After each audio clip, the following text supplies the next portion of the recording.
찬송가 292장, 통일 찬송가 415장 찬양하겠습니다. 292장 주 없이 살 수 없네 찬양합니다.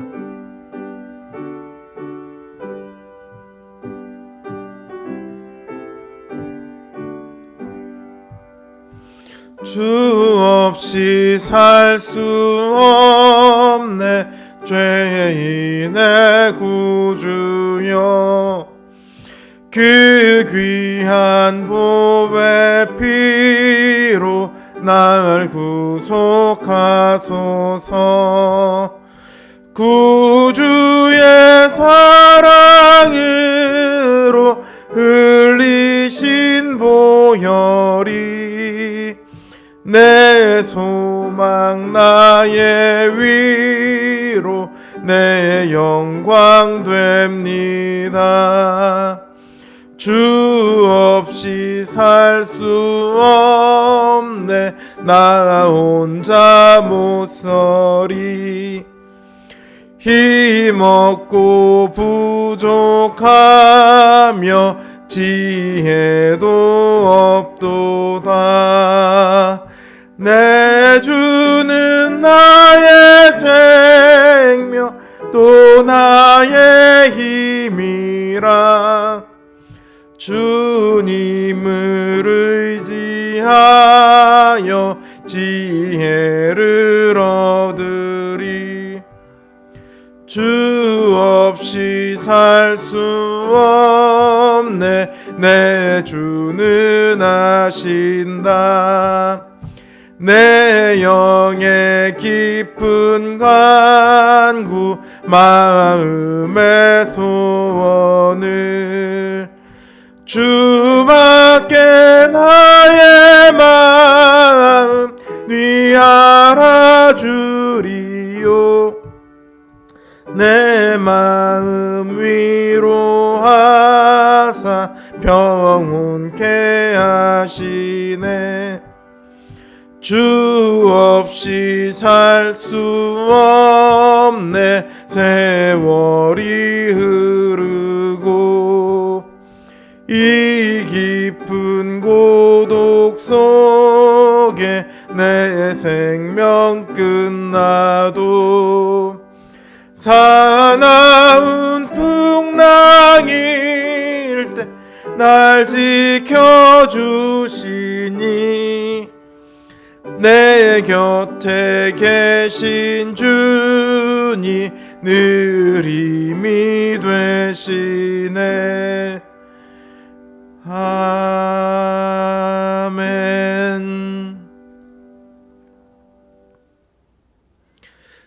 288장 통일찬송가 204장 찬양합니다. 288장 예수를 나의 구주 삼고 찬양합니다.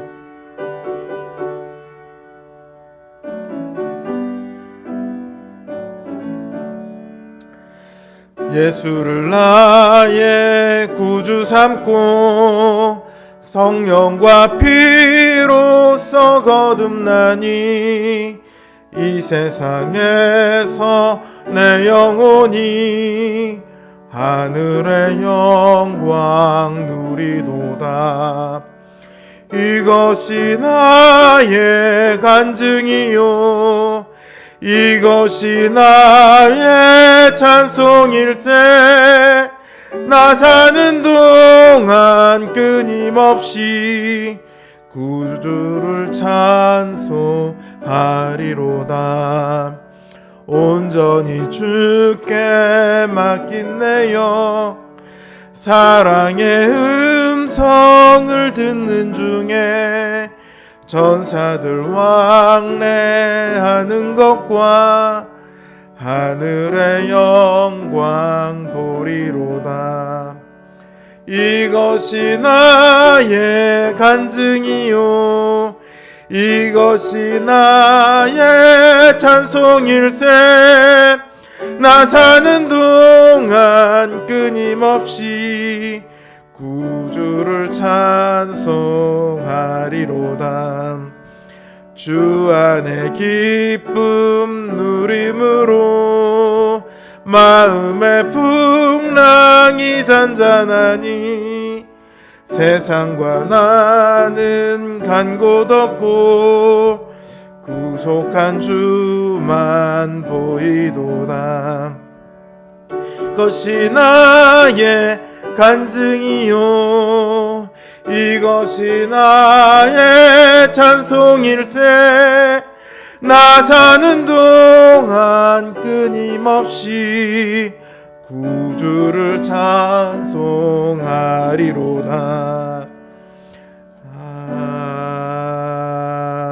아멘. 기도합니다.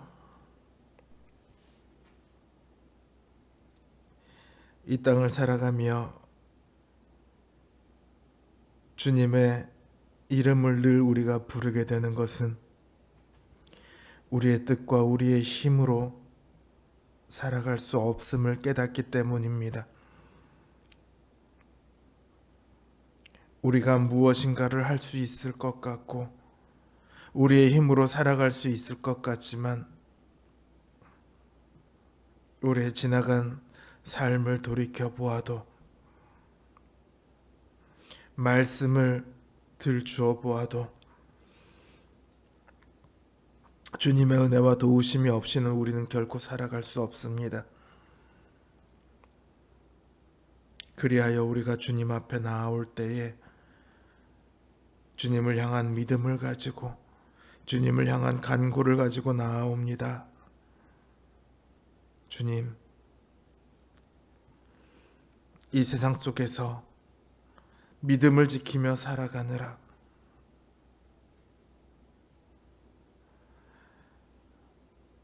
매일매일 지치고 마음이 상할 때에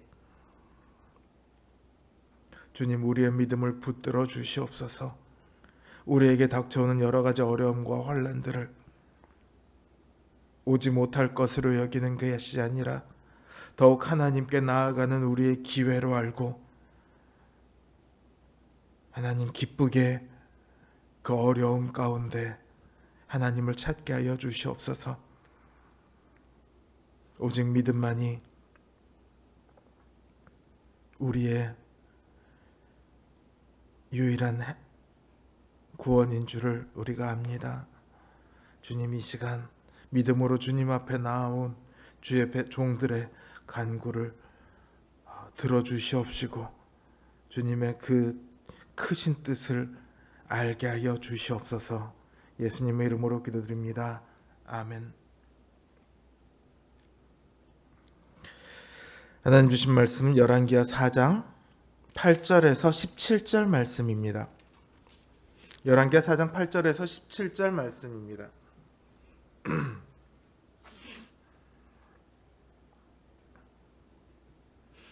열왕기하 4장 8절에서 17절 말씀, 제 성경 기준으로 구역성경 565면에 있습니다.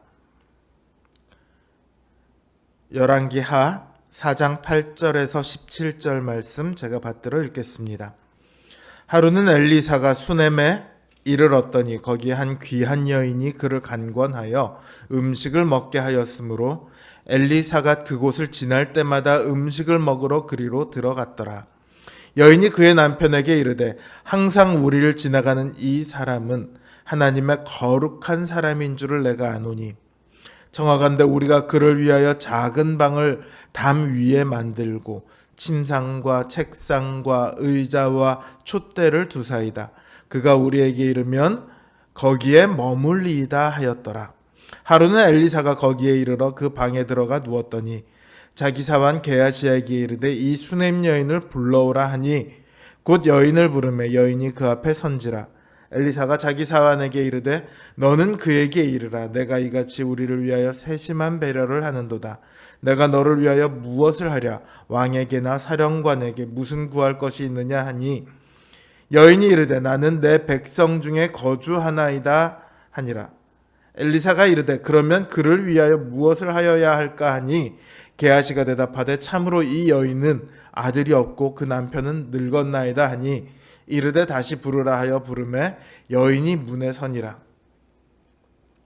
엘리사가 이르되 한 해가 지나 이때쯤에 내가 아들을 안으리라 하니 여인이 이르되 아니로소이다. 내 주 하나님의 사람이여 당신의 계집종을 속이지 마옵소서 하니라.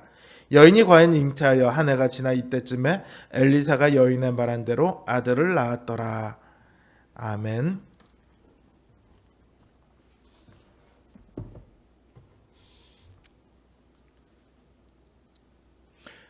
엘리사는 주로 갈멜산에 거주하며 이곳저곳으로 다닙니다.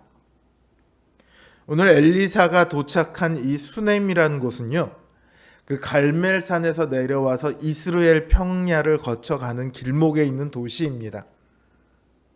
술람이라는 이름으로 불리기도 하는 곳이죠. 이 도시에 한 귀한 여인이 있습니다. 여기 귀하다는 말은요, 물질적으로 크다 이런 의미예요. 매우 부유한, 흔히 귀부인이라고 할 만한 그런 여인이죠.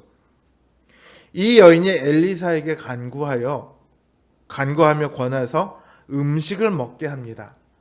나그네를 대접하는 것은 율법에서도 명하고 있는 것이죠. 그런데 이스라엘이 타락한 시기에는요, 나그네를 대접하는 이들은 사라지고 오히려 나그네를 향해 강도질하는 자들만 늘어납니다. 엘리사의 시대는 명백한 타락한 시대죠. 그러니 엘리사를 향해 먹을 것을 대접하는 여인은요, 그 시대에 매우 드물게 율법을 따르고 있어요. 이것만으로도 매우 이 여인은 존경받아 마땅합니다. 그런데 이 여인이 엘리사에게 음식을 권한 것은요, 율법을 따르기 위해서만은 아닙니다. 이 여인은 엘리사가 자주 그 앞을 지나다니는 것을 보았고요, 엘리사가 하나님의 거룩한 사람이라는 것을 알고 있어요. 그녀는 이 하나님의 사람을 대접하고자 했습니다.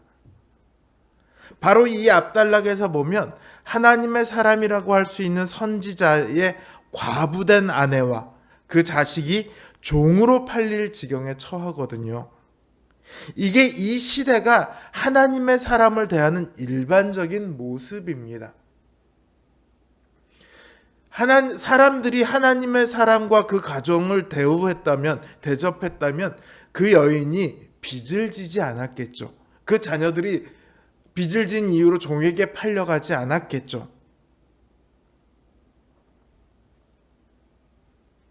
그런데 이 여인은 하나님의 사람을 너무도 귀하게 여깁니다.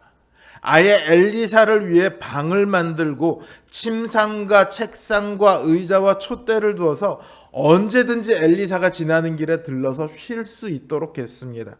그리고 엘리사가 들리면 당연히 음식을 대접했겠죠. 하루는 엘리사가 그 방에 들어가 누워 있다가요, 사한 게하시에게 여인을 불러오라고 합니다. 여인이 와서 엘리사 앞에 서자 내가 이같이 우리를 위하여 세심한 배려를 하였으니 혹시 무슨 구할 것이라도 있느냐? 왕에게나 사령관에게 무슨 구할 것이 있느냐? 이렇게 묻습니다. 이 질문은요, 여인이 엘리사에게 섬김에 대한 감사의 질문으로 볼 수도 있죠. 근데 다르게 들으면은요, 너 혹시 나한테 구할 게 있어서 이렇게 나를 섬겼느냐? 이런 질문으로 볼 수도 있거든요. 앞에 질문하고 뒤에 질문은 확연히 다른 얘기예요. 앞에 질문대로라면 여인은 믿음을 따라, 율법을 따라 엘리사를 섬긴 거예요. 대가를 생각하지 않고. 그런데 뒤에 질문대로라면 여인은 자신의 목적을 따라 엘리사를 섬긴 거예요. 겉으로 보면 똑같이 섬기는 것이지만 그 동기 자체가 완전히 다릅니다. 당시의 시대는요, 자신의 이익을 위해서라면 무엇이든지 하는 시대예요. 사실 오늘날의 시대도 그렇죠. 자신에게 이익이 되면 사람을 죽이기도 하고 자신에게 이익이 되면 하나님마저도 버릴 수 있는 그런 시대예요. 그런 시대에 부유한 사람이라면 목적을 위해 엘리사를 섬겼을 가능성이 굉장히 높죠. 거의 99% 그랬을 거다라고 봐도 무방할 정도예요. 그런데 이 여인의 대답이 뭡니까? 나는 내 백성 중에 거주하나이다. 이 말은 왕과 사령관의 도움이 필요한 일이 없다는 말이에요. 혹시라도 문제가 생길지라도 나와 백성들이 얼마든지 해결할 수 있다는 뜻이에요. 그리고 무엇보다 엘리사에게 따로 구할 것이 아무것도 없다는 말이기도 하죠. 이 여인이 엘리사를 섬긴 것은 자신의 목적을 따라서가 아니라 엘리사가 하나님의 사람이기 때문에 섬긴 것이었습니다. 이제 엘리사는 자신이 이 여인을 위해 무엇을 할 수 있을까를 사환인 게하시에게 묻습니다. 그러자 게하시가 이 여인은 아들이 없고 남편은 늙었다고 말을 해요. 아무리 많은 재산을 가졌더라도요, 자녀가 없으면 아무 의미가 없죠. 그 재산은 결국 남의 것이 되고 말 텐데요. 내가 사는 동안 잘 쓰면 되지 이렇게 생각할 수도 있겠지만요. 이스라엘에 있어서 자녀를 통해 대를 이어간다는 것은요. 하나님의 언약이 대를 이어 계속해서 지속된다는 의미예요. 그러니 대가 끊어진다는 것은 하나님의 언약에서 끊어진다는 의미이기도 합니다.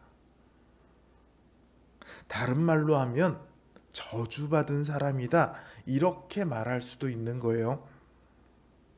그런데 이 엘리사를 믿음으로 섬기는 여인이 그 언약에서 끊어질 상태에 놓여 있습니다. 남편이 나이가 많아요. 아이를 낳을 가망이 없습니다. 이 여인은 현실적으로는 너무도 귀한 여인이지만 사실은 소망이 없는 여인입니다. 엘리사는 이 여인에게 한 해가 지난 이때쯤에 내가 아들을 안으리라 이렇게 말을 해요. 여인은 이 말을 믿지 못합니다. 마치 사라가 그랬던 것처럼 하나님, 사라가 그랬잖아요. 제 나이가 몇인데 이렇게 얘기했잖아요. 웃었잖아요.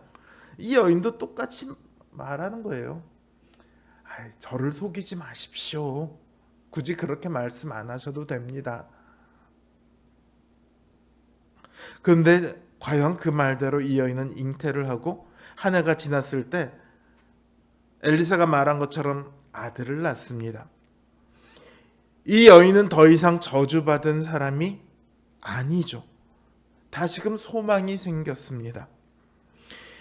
이 여인은 자신의 목적을 따라 행동해서 이 소망을 가지게 된 게 아니죠. 이 여인은 믿음을 따라 행동했기에 물질적으로만 귀한 여인이 아니라 영적으로 위대한 여인이 되었습니다. 오늘 이 이야기에는 이스라엘을 향한 하나님의 계획이 담겨 있습니다. 선지자들은 종종 이스라엘 백성들을 그 여인의 자녀들로 비유하곤 합니다. 여기 나온 이 귀한 여인은 마치 이스라엘의 모습이라 할 수 있습니다. 대대손손 풍성함을 약속받았으나 이제 자녀를 낳지 못하게 되었습니다. 믿음의 백성들이 사라졌거든요. 그 자녀들이, 이스라엘 백성들이 눈앞의 이익을 따라 하나님을 떠나고 언약을 깨버렸기 때문입니다. 귀한 여인 이스라엘은 더 이상 귀한 여인이 아니게 되었습니다. 천한 종으로 전락해 버렸습니다. 이스라엘은 이제 다른 나라의 노예 신세가 될 것입니다. 그러나 그 이스라엘을 하나님께서 끝까지 버리시지는 않을 것임을 오늘 엘리사를 통해 보여주고 계십니다. 하나님께서는 이스라엘을 다시 돌이키셔서 자녀를 낳게 하실 거예요. 그 자녀는 믿음의 자녀입니다. 오직 믿음으로 하나님께 받아들여지는 믿음의 자녀입니다. 영원한 나라의 소망을 품은 위대한 백성이죠. 그래서 오늘 이 말씀은 우리에게 믿음을 따라 이 시대를 살아가라 그렇게 말하고 있습니다. 이 타락한 시대에 조금이라도 더 높아지기 위해서, 더 많이 가지기 위해서 무엇이든 하는 그런 시대에 믿음을 지키며 믿음을 따라 살아가라고 말합니다. 믿음의 삶에만 소망이 있습니다. 믿음의 삶에만 하나님의 약속이 있고 하나님의 약속하신 복들이 있습니다. 믿음의 삶만이 하나님께 인정받는 위대한 삶입니다. 예전에 중고등부 수련회에서 한 학생에게 기도가 뭐냐 물었습니다. 그 학생이 이렇게 답합니다. 하나님을 구하는 것이요. 맞죠? 하나님을 구하는 그 삶이야말로 가장 위대한 믿음의 삶 아니겠습니까? 하나님을 믿고 우리 주 예수 그리스도를 믿을 때 그 안에서 우리는 얼마든지 하나님의 약속하신 복을 누리며 또 우리에게 필요한 것들을 주님께 구하며 살아갈 수 있습니다. 이것이 목적이 바뀌면 안 됩니다. 믿음이 먼저입니다. 믿음으로 살아가면 다른 것들 하나님께 얼마든지 구해도 됩니다. 우리에게 필요한 것들 얼마든지 구할 수 있습니다. 그러나 나에게 필요한 것을 얻기 위해 하나님을 믿는 것은 믿음이 아니죠. 자기의 목적을 위해 무엇이든지 하는 이 시대에 조금이라도 더 귀해지기 위해서, 귀한 사람이 되기 위해서 무엇이든지 하는 이 시대에 하나님을 구하는 그